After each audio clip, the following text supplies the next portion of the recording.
एक राज्य में एक राजा का शासन था। हर सप्ताह पूरी शानो शौकत से नगर में उसका जुलूस निकला करता था, जहाँ प्रजा उसके दर्शन किया करती थी। एक दिन एक नन्हा चूहा उसी राजमार्ग के किनारे किनारे कहीं जा रहा था, जहाँ राजा का जुलूस निकलने वाला था। वह चूहा था तो छोटा सा, मगर उसका घमंड बहुत बड़ा था और वो खुद को सर्वश्रेष्ठ और महान समझता था। कुछ देर बाद राजमार्ग से राजा का भव्य जुलूस निकला, जिसे देखने लोगों की भीड़ लगने लगी। राजा अपने पूरे दल बल के साथ था। उसके सैनिक उसे घेरे हुए थे। कई मंत्री और अनुचर उसके पीछे थे। वह एक विशाल शाही हाथी पर सवार था। हाथी शाही था, इसलिए उसे भव्यता से सजाया गया था और उसकी शान भी देखते बनते थी। जुलूस में हाथी के साथ एक शाही बिल्ली और एक कुत्ता भी थे।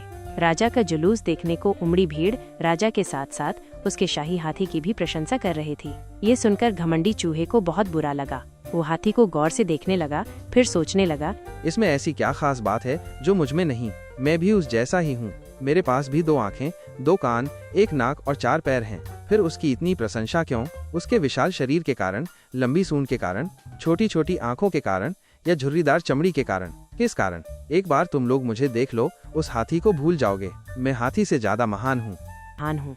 चूहा ये सब सोच ही रहा था कि शाही बिल्ली की नजर उस पर पड़ गई और उसकी लार टपक गई। जुलूस छोड़ वह उसकी ओर लपकी। फिर क्या था? चूहा अपनी सारी महानता भूलकर दुम दबाकर भागा। भागते भागते वो हाथी के सामने आ गया। आगे बढ़ते हाथी ने उस पिद्दी से चूहे को देखा तक नहीं और अपना विशाल पैर उठा लिया। चूहा उसके पैर के नीचे कुचलने ही वाला था, मगर किसी तरह उसने खुद को बचाया।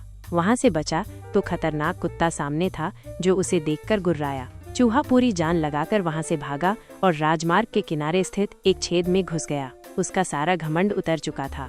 उसे समझ आ चुका था कि वो इतना भी श्रेष्ठ और महान नहीं।